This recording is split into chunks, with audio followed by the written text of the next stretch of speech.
Dajjal ini akan keluar nanti dari negeri Persia, sebuah kota dalam hadis sahih dikatakan dari wilayah namanya Yahudiyah. Allahu a'lam apakah dia dari turunan Yahudi atau bukan, tapi yang jelas Dajjal nama orang dipastikan disebutkan namanya dan cirinya, dan dia akan diikuti dari wilayah Yahudiyah tadi di wilayah Khurasan, kalau sekarang wilayah Iran, negeri Iran sekarang, diikuti dengan 70.000 dari orang-orang Yahudi Khurasan. Dia akan keluar membuat kerusakan selama 40 hari.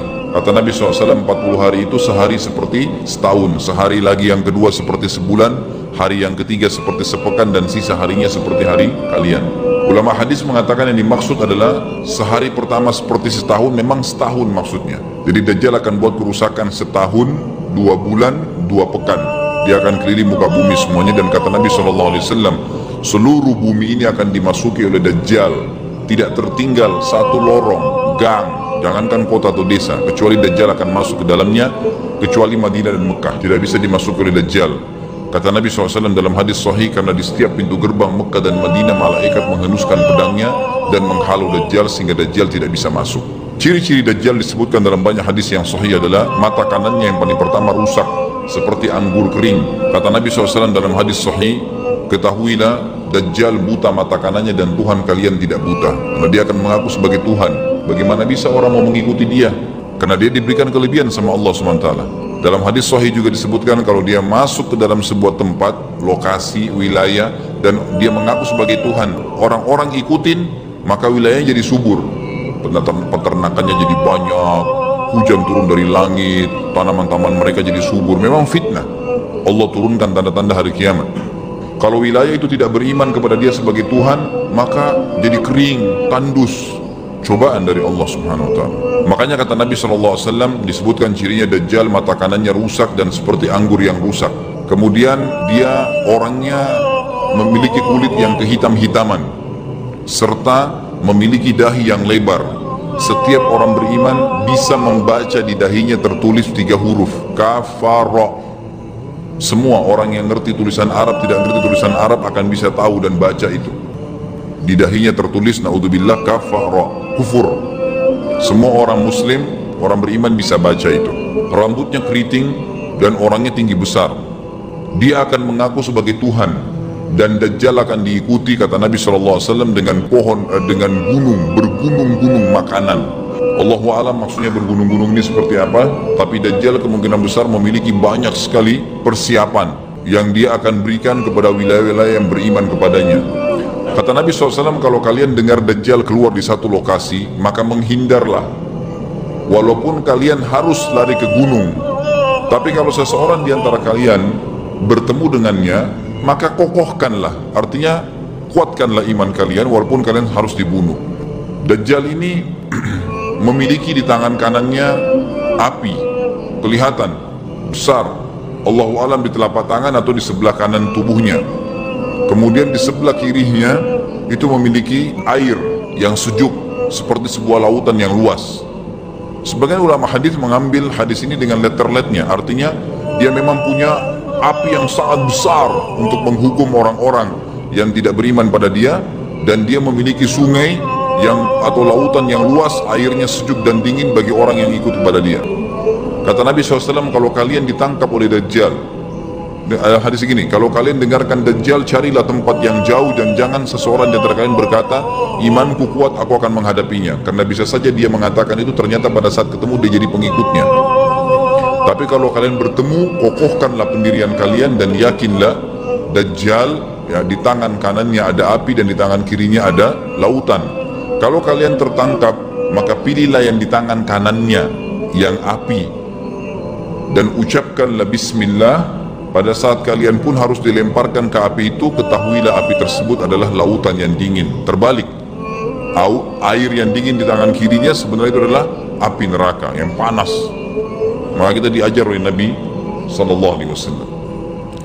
Dajjal terus aja banyak pengikutnya, akan diekspos. Seperti kita tahu sekarang, luar biasa bagaimana media dalam sekejap saja sudah bisa tersebar di sana sini beritanya. Kata sebagian ulama yang menanggapi fasilitas media kita di zaman sekarang mengatakan, kemungkinan besar memang Dajjal ini akan terekspos sangat cepat karena adanya media kayak kita sekarang. Cepatnya dia keliling muka bumi ini setahun, 2 bulan, 2 pekan, sudah semua bumi ini dilingkari, didatangin karena memang sekarang fasilitas pesawat ada, transportasi mudah. Dan memang ada salah satu hadis yang dihasankan oleh para ulama, salah satu tanda-tanda hari kiamat adalah adanya besi yang berterbangan yang menjadi tunggangan manusia. Sekarang ada pesawat, ada kereta api, ada mobil. Nah itu ada hadisnya, maksud tanda-tanda hari kiamat. Dajjal nanti akan masuk ke Mekah dan Madinah, akan tiba di Mekah dan Madinah, tapi yang dibahas dalam hadis adalah di kota Madinah. Lalu kemudian dia mau masuk tapi tidak bisa dihalang, maka dia naik ke atas sebuah gunung yang tinggi bersama pengikutnya, lalu dia berkata kepada para pengikutnya, apakah kalian lihat istana yang putih itu? Maksudnya melihat ke Masjid Nabawi. Lalu berkata para pengikutnya, iya tentu saja. Lalu berkatalah, ya, Dajjal itu adalah istananya Muhammad, tidak bisa dia masuk ke dalam. Dia hanya batas wilayah haram di luar kota Madinah. Maka kata Nabi SAW, Dajjal pun menepukkan telapak kakinya ke bumi di luar kota Madinah, maka terjadilah gempa di kota Madinah, dan keluar dengan gempaan tersebut semua orang yang munafik, karena orang kafir nggak ada di Madinah. Semua orang yang di dalam hatinya ada sifat kemunafikan keluar dan jadi pengikutnya Dajjal karena goncangan itu. Dan tertinggallah di kota Madinah orang yang hatinya bersih imannya kepada Allah Subhanahu wa ta'ala. Lalu kata Nabi SAW akan keluar dari kota Madinah nanti saat satu orang anak muda dengan hikmah Allah, dia keluar dan orang ini bersih hatinya dengan keimanan, maka Dajjal pun menangkapnya. Lalu dia ingin mendemokan kemampuannya di depan para pengikutnya. Lalu kemudian Dajjal pun mengatakan kepada anak muda tersebut, saya Tuhanmu. Anak muda itu mengatakan, kau adalah Dajjal yang telah disampaikan oleh Nabi kami Muhammad SAW. Maka dia pun mengambil gergaji, sebagian hadis lain menjelaskan alat yang tajam, lalu membelah dua anak itu. Dari kepalanya dibelah sampai ke kemaluannya, terbelah dua kiri kanan. Lalu Dajjal lewat di tengah-tengahnya, demo sambil ya dilihat oleh para pengikutnya dan mereka bersorak-sorak. Lalu Dajjal mengatakan, bersatulah, bersatu kembali jasadnya. Kata Dajjal dalam hadis ini, apakah kau sudah yakin saya Tuhanmu? Anak muda itu mengatakan, saya bertambah yakin kalau kau adalah Dajjal yang disampaikan oleh Nabi SAW.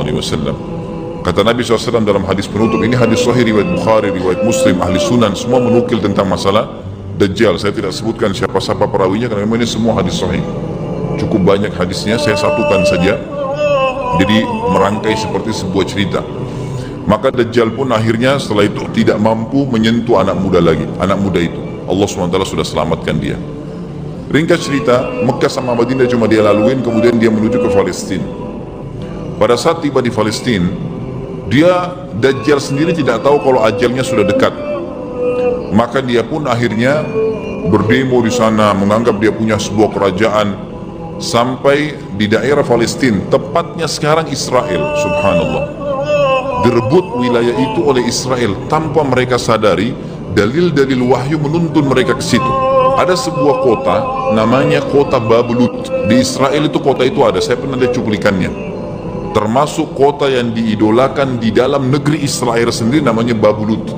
Subhanallah, hadis menyebutkan nama Babulut. Hadis Nabi SAW dari 1400 tahun yang lalu mengatakan, nanti Dajjal akan berkumpul di sebuah wilayah namanya Babulut di Syam, maksudnya di Palestina itu, Israel sekarang. Ada kota Babulut dan orang Yahudi sekarang lagi gencar membangun kota itu dan dianggap kota favoritnya Israel. Subhanallah, Dajjal akan masuk ke sana dan berkurung diri. Pada saat dia tiba di Palestina, waktu yang bersamaan di kota Madinah berkecamuk, kaum muslimin sepakat semua keluar untuk mengejar Dajjal dan membunuhnya. Keluar dari kota Madinah satu orang yang namanya seperti namanya Nabi Muhammad SAW, Muhammad bin Abdullah, dan dia dari turunan Nabi SAW juga. Kata Nabi SAW, akan keluar nanti ya, seseorang dari kota Madinah, dari keturunanku, yang namanya seperti nama Muhammad bin Abdullah, juga sama posternya, parasnya seperti aku, sama dengan Nabi SAW, persis alisnya, rambutnya, kulitnya, dari turunan Nabi SAW, tapi dari asli kota Madinah. Sebagian ulama hadis mengatakan dari turunan Hasan radhiyallahu anhu ajma'in. Intinya kata Nabi SAW akan keluar nanti dari kota Madinah, tapi akhlaknya bukan seperti akhlakku. Tentu tidak mungkin ada orang yang sama dengan akhlak Nabi SAW. Kata Nabi SAW, Allah mengubah dia dalam sehari semalam. Tiba-tiba berubah menjadi orang baik dalam sehari semalam, jadi orang faham agama. Lalu orang-orang pun akan datang kepadanya dari masyarakat Madinah berkata, engkau adalah turunan Rasulullah sallallahu alaihi wasallam, pimpinlah kami berperang melawan Dajjal. Maka dia pun menolak. Dia menolak awalnya, kemudian dia menuju ke Mekah diikutin dengan 300 orang pertama dari kota Madinah. Sampai di Mekah, setelah selesai dia tawaf, maka seluruh muslimin menunjuknya sambil mengatakan, engkau harus memimpin kami. Dan orang ini punya julukan Mahdi, dikenal dengan Imam Mahdi. Inilah tanda-tanda kiamat yang kedua. Setelah Dajjal keluar, buat kerusakan di muka bumi tadi selama 40 hari itu atau setahun lebih, kemudian keluarlah tanda-tanda kiamat kedua pada saat dia sudah tiba di kota Babulut di Israel. Keluarlah si Mahdi ini. Pada saat dia tiba di Mekah, dibaiatlah oleh banyak kaum muslimin, tidak disebutkan jumlah pasukannya, maka terbentuklah pasukan jihad yang mengejar Dajjal menuju ke Palestina. Lalu keluar tanda-tanda kiamat tiga, langsung berentetan semua. Makanya ulama mengatakan tanda-tanda kiamat kecil itu antara satu sama yang lain ada jarak-jaraknya. Tapi kalau tanda-tanda kiamat besar sekali datang, maka datang semua. Walaupun memang ada masa, gitu kan, ada masanya. Tanda-tanda kiamat besar yang ketiga adalah pada saat pasukan Imam Mahdi dengan pasukan jihad itu tiba di Darul Baydha namanya, kota putih yang ada menara putihnya, dan itu sekarang di negeri Syam, tepatnya di Damaskus, ibu kota Syria. Sebagian ulama mengatakan Masjid Jami' Syam, karena memang menaranya berwarna putih. Hadis menyebutkan di menara itulah, di masjid itulah Imam Mahdi mampir sholat asar bersama pasukannya, dan sudah dekat. Syam, negeri Syam, masuk di dalamnya wilayah itu adalah Israel, ya sekarang Palestina, kemudian Syria, dan ini masjid ada di Syria, di Damaskus. Pada saat itulah datang tanda-tanda kiamat besar yang ketiga, yaitu turunnya Nabi Isa alaihissalam.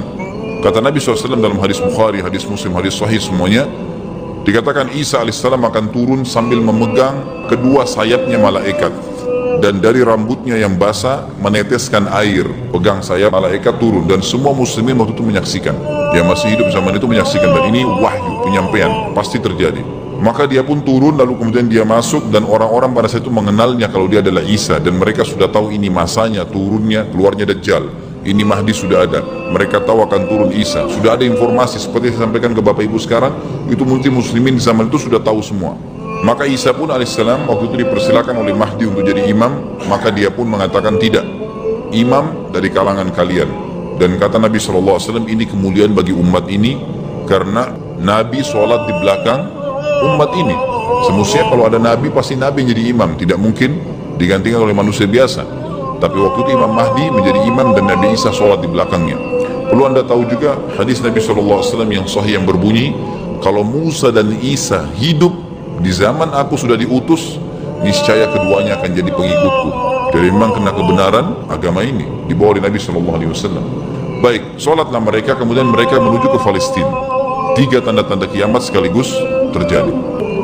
Pada saat menuju ke Palestina, tiba di pintu gerbang Babulut, dan di wilayah Babulut ini kata Nabi SAW, nanti Isa akan masuk dan membunuh Dajjal, dan setelah membunuh Dajjal maka seluruh pengikut Dajjal dari kaum Yahudi akan bersebaran sembunyi di bawah batu dan pohon, di atas batu dan di bawah pohon. Semuanya batu dan pohon itu akan berbicara kepada setiap pasukan mujahidin, berkata, wahai muslim, ini Yahudi di atas saya atau di bawah saya. Batu bilang ini Yahudi yang sembunyi, yang pohon mengatakan, wahai muslim, ini Yahudi, bunuhlah dia. Maka dibunuhlah orang-orang Yahudi tersebut yang menjadi pengikut Dajjal oleh kaum muslimin, kecuali satu pohon, namanya pohon Garqat. Pohon Garqat ini pohon yang daunnya kadang-kadang agak kering dan ada duri-duri, ya, batangnya ada durinya. Subhanallah, pohon ini dikenal dengan pohon Yahudi karena satu-satunya pohon yang tidak akan bicara nanti adalah pohon ini. Dan apakah Bapak Ibu sudah tahu sekarang pemerintah Israel besar-besaran menanam pohon itu? Subhanallah, kalau anda lihat di berita tentang apa yang sekarang ditanam di negeri Israel orang Yahudi, maka yang paling banyak adalah pohon Garqat. Bahkan cuplikan yang saya lihat tentang Babulut itu pohon Garqatnya sudah sangat besar-besar, diameter sudah 3 meter 4 meter ke atas. Mereka sangat tahu tentang hadis ini. Tapi memang orang Yahudi, sebagaimana Ibnu Abbas katakan radhiyallahu anhu, beliau mengatakan sabda firman Allah SWT tafsirnya surah Al-Fatihah, ghairil maghdubi alaihim, bukan orang-orang yang kau murkahi ya Allah, ihdinas siratal mustaqim, tunjukkanlah kami jalan yang lurus. siratal ladzina an'amta 'alaihim, jalan orang-orang yang telah kau berikan petunjuk, maksudnya orang-orang yang beriman. Ghairil maghdubi 'alaihim, bukan orang yang kau murkahi. Kata sahabat Nabi Ibnu Abbas radhiyallahu anhu adalah orang-orang Yahudi. Allah murka sama mereka karena mereka tahu kebenaran tapi mereka tidak mau ikutin. Itu cirinya orang Yahudi. Bahkan Allah mengatakan tentang mereka terhadap Nabi SAW, ya'rifuna kama ya'rifuna abna'ahum. Mereka mengenal Muhammad SAW sebagaimana mereka mengenal anak-anak mereka sendiri. Jadi orang Yahudi tahu.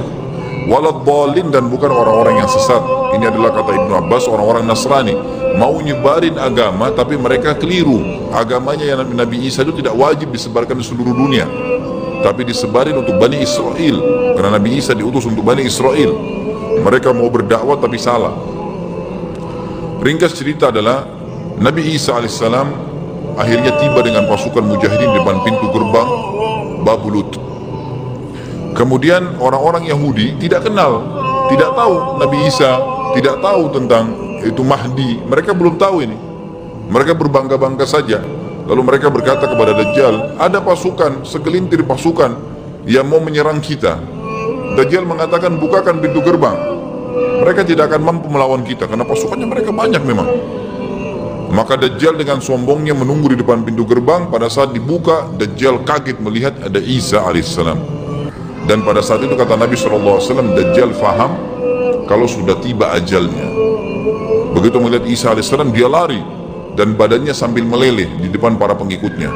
Lalu Isa alaihissalam mengejarnya, mengatakan, wahai musuh Allah, saatnya kau akan menemui ajalmu. Lalu ditusuklah dengan tombak emas di antara dua matanya, maksudnya di dahinya, ditusuk oleh Isa alaihissalam, dan matilah Dajjal.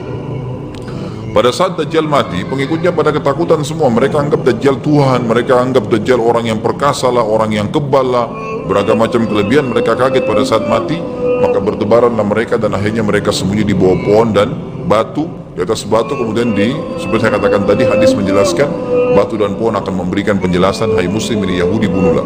Maka dibunuhlah pada saat itu mereka. Lalu Nabi Isa alaihissalam memimpin di muka bumi. Dan kata Nabi SAW, pada saat itu Islam, agama Islam yang dibawa oleh Nabi SAW akan masuk ke semua rumah di muka bumi, gak tersisa. Satu dunia ini semuanya Islam. Hadis sahih, kata Nabi SAW, Islam akan masuk ke setiap rumah, bi'izzil aziz au bidhilli dhalil, dengan kemuliaan atau terhina. Yang tidak mau terima dibunuh. Gak ada lagi penolakan terhadap Islam. Itu hadis sahih. Maka Nabi Isa alaihissalam memimpin pada saat itu, disebutkan dalam hadis 40 tahun dengan ketenangan menerapkan hukum Islam. Kata Nabi SAW, bagaimana awal umat ini bisa sesat sementara aku yang pimpin, dan bagaimana akhir umat ini bisa sesat sementara yang pimpin mereka Isa dengan menjalankan hukum-hukumku. Jadi Nabi Isa alaihissalam nanti menerapkan Al-Quran seperti yang kita lakukan, sholat segala ini sudah selesai, dikerjakan semua. Dan dalam hadis lain dikatakan Isa alaihissalam akan menghancurkan semua salib, membunuh semua babi. Enggak ada seekor babi pun hidup di muka bumi pada saat itu, semua salib dihancurkan. Dan yang menjadi tidak ada agama lain, semua Nasrani, Yahudi, Hindu, agama apa saja habis semuanya. Semuanya beriman kepada Allah subhanahu wa ta'ala dan menjadi muslim. Setelah itu keluar tanda-tanda hari kiamat besar yang keempat, yaitu keluarnya Ya'juj dan Ma'juj. Ya'juj dan Ma'juj adalah dua nama suku dari turunan Adam, sama dengan kita manusia. Nabi SAW sebutkan ciri-ciri mereka. Mata mereka sobekannya kecil sehingga mata mereka kelihatan seperti sipit, tapi bola matanya besar. Mereka memiliki rambut yang keriting dan mereka memiliki poster yang umumnya seperti poster manusia. Hanya saja mereka ini memang menjadi fitnah, tanda-tanda hari kiamat. Mereka tidak berbaur dengan manusia yang lain. Salah seorang di antara mereka tahu kalau dia akan mati kalau sudah memiliki anak 1000. Pada saat saya pelajari tentang Ya'juj ini tingkat 3 kuliah, dosen saya membuka kitabnya membahas masalah ini. Saya sempat tanya sendiri, saya bilang, Syekh, jumlahnya Ya'juj itu berapa banyak? Dia bilang tidak terhitung jumlahnya, karena ada hadis yang berbunyi mereka akan mendatangi sebuah sungai, kalau tidak salah namanya sungai Tibria. Sungai itu sekarang ada, besar. Bayangkan sungai ya, airnya banyak mengalir. Kata Nabi SAW, mereka akan mampir dan minum di situ. Mereka semua minum air sungai itu, dan yang terakhir dari mereka datang sudah nggak dapat air. Artinya air sungainya habis diminum. Bayangkan berapa banyak jumlah mereka tuh, tidak terhitung. Nanti kan kita bacakan ayat-ayatnya tentunya, banyak sekali ayat berhubungan dengan masalah itu. Tapi yang jelas pada saat itu Nabi SAW mengatakan, Allah berfirman kepada Isa, berkata, wahai Isa, aku akan mengeluarkan hamba-hambaku yang tidak ada seorang pun dari kalian bisa mengalahkannya, termasuk Isa alaihissalam, nggak bisa mengalahkan. Maka selamatkanlah dirimu bersama dengan pengikut-pengikutmu ke Gunung Tur namanya. Gunung Tur ini ada di Palestina. Ini rata-rata nanti hari kiamat ini di Syam. Banyak negeri Syam kita. Maka Nabi Isa pun alaihissalam menyelamatkan diri dengan pengikutnya ke Gunung Tur yang diikuti sama orang-orang yang beriman. Lalu tentu yang bisa ikut yang terjangkau pada saat itu, karena dunia sangat luas. Maka yang tidak sempat ikut dengan Nabi Isa alaihissalam, mereka dibunuh oleh Ya'juj Ma'juj. Allah subhanahu wa ta'ala memberikan ciri khas mereka. Artinya cirinya mereka ini, mereka dihimpit di sebuah gunung. Di surah Al-Kahfi dijelaskan oleh Dzulkarnain. Dzulkarnain khilaf antara ahli sejarah mengatakan dia nabi atau dia orang saleh. Tapi Allahu alam, saya cenderung dengan pendapat yang mengatakan dia adalah seorang nabi, karena Allah SWT angkat ceritanya dalam Al-Quran, dan Allah berikan dia banyak mukjizat. Di antaranya mukjizatnya adalah menahan Ya'juj Ma'juj waktu itu ingin membuat kerusakan di zamannya dia dulu. Jadi memang Ya'juj Ma'juj ini ciri khasnya, kata Nabi SAW, mereka memakan apa saja, batu, kalau hewan-hewan itu kala jengking sama ular, binatang-binatang buas, harimau, mereka makan semua. Jadi bukan seperti manusia normalnya, mereka membunuh semua yang bukan seperti mereka. Mereka buat kerusakan, sampai-sampai kata Nabi SAW, tidak ada yang bisa mengalahkan mereka, dan jumlah mereka sangat banyak. Salah seorang di antara mereka tahu dia akan mati kalau sudah punya 1000 anak dan tidak menikah dengan umumnya orang. 2 suku ini saja. Kata Nabi SAW dalam hadis Bukhari, kecelakaanlah bagi orang-orang yang ada di Jazirah Arab. Kemungkinan besar makna ini adalah tempat mereka dekat dengan Jazirah Arab. Sebagian, ada satu syekh dari Mesir, sekarang ada bukunya sama saya dan sudah terjemahan bahasa Indonesia, judulnya Ya'juj Ma'juj. Itu khusus, dan beliau adakan penelitian, saya baca dan memang sangat konkret dan ilmiah. Beliau mendatangkan fakta kalau tempat Ya'juj Ma'juj yang disebutkan dalam Al-Quran itu ada di Cina, tembok Cina. Jadi seperti yang disebutkan dalam Al-Quran, 2 gunung yang disatukan, di antara celah gunung itu ditaruh tembaga-tembaga. Pernah pemerintah Cina mendapatkan ada celah dari tembok Cina itu yang bolong, waktu mereka mau tempel bolongan itu dengan batu tanah yang mereka biasa taruh sekarang, ternyata di dalam itu ada tembaga yang mengeras, dan seperti disebutkan dalam Al-Quran, di mana ya Dzulkarnain mempertemukan antara besi-besi yang ditumpuk lalu dipanasi, dibakar sehingga menjadi meleleh, kemudian disirami lagi dengan timah yang meleleh juga, dan dibiarkan kering sehingga menjadi tembok besi. Kata Nabi SAW, kecelakaan bagi orang-orang yang Jazirah Arab karena telah terbuka dari lubangnya Ya'juj Ma'juj sebesar ini. Beliau kasih isyarat dengan jari ibu jari sama jari tengahnya. Artinya mereka sudah bisa melihat keluar. Tetapi kata Nabi SAW, setiap hari mereka terus menggali gunung itu, berusaha untuk keluar. Pada saat mereka tiba di malam hari, mereka capek, mereka mengatakan besok kita lanjutin. Mereka bangun besok pagi, gunungnya kembali utuh lagi. Sampai nanti waktu di mana Allah izinkan mereka keluar. Pada saat mereka keluar, maka mereka akan mulai membuat kerusakan. Saya coba jaringan dalilnya. Tidak disebutkan sama beliau di sini, tapi memang ada tentang Ya'juj Ma'juj itu secara khusus ada di halaman 82 ya, Al-Anbiya 96 sampai 97 ayatnya. A'udzubillahi minasyaitonirrajim, hatta idza futihat Ya'juj wa Ma'jujuhum min kulli hadabin yansilun waqtarabal wa'dul haqq fa idza hiya shakhisatun absarul ladzina kafaru ya wailana qad kunna fi ghaflatin min hadza bal kunna zalimin. Ingatlah hingga apabila dibukakan tembok Ya'juj Ma'juj, bolong, jebol, dan mereka turun dengan cepat dari gunung-gunung itu, dari seluruh tempat yang tinggi. Kita tahu itu jaraknya berapa ratus kilometer, bahkan mungkin ribuan kalau nggak salah. Semuanya itu akan dipenuhi Ya'juj Ma'juj, dan telah dekatlah kalau sudah terjadi itu kedatangan janji yang benar, maksudnya hari kebangkitan. Maka tiba-tiba terbelalaklah mata orang-orang kafir. Mereka berkata, aduhai celaka kami, sesungguhnya kami dalam kelalaian tentang ini, bahkan kami adalah orang-orang yang zalim. Kenapa? Karena Ya'juj Ma'juj tidak lihat apakah kafir atau beriman. Mereka tidak butuh, bukan seperti Dajjal ya. Dajjal butuh jadi pengikutnya, oke, aman. Ini enggak. Siapa saja ditemuin dibunuh. Dia enggak pandang, enggak mau tanya kamu dari suku mana, kamu agama apa, tidak dipandang. Orang-orang muslim pada saat itu tuh yang ikut dengan Nabi Isa AS berhasil selamat. Walaupun pada saat itu di muka bumi umumnya orang sudah beriman. Dan dimaksud di sini orang-orang kafir adalah adanya orang-orang yang masuk Islam karena terpaksa, karena mereka tidak terlalu faham pada saat itu. Lalu mereka menganggap remeh informasi dari Nabi Isa alaihissalam, maka mereka terbelalak matanya karena dibunuh oleh Ya'juj Ma'juj. Kata Nabi SAW di dalam hadis sahih riwayat Imam Bukhari bahwasanya Ya'juj Ma'juj akan membunuh siapapun yang mereka temui. Bahkan pada saat mereka sudah merasa menguasai bumi, mereka melepaskan anak-anak panah mereka ke langit. Lalu Allah menurunkan anak-anak panah mereka sebagai fitnah dipenuhi dengan darah. Maka mereka berkata, qatalna man fil ardi wa qatalna man fis sama. Kami telah membunuh semua yang ada di bumi dan semua yang ada di langit. Maka sebagai penutup dalam bahasan itu, kata Nabi SAW, Allah lalu mengizinkan Isa untuk berdoa kepada Allah agar memusnahkan mereka. Maka Isa alaihissalam pun akhirnya berdoa meminta kepada Allah subhanahu wa ta'ala agar mereka semua dimusnahkan. Maka pada saat itu pun Allah subhanahu wa ta'ala menurunkan kepada mereka hama. Sebagian hadis menyebutkan serangga kecil seperti cacing, banyak sekali yang menimpa tubuh-tubuh mereka, setiap orang satu, dan itu membuat mereka mati,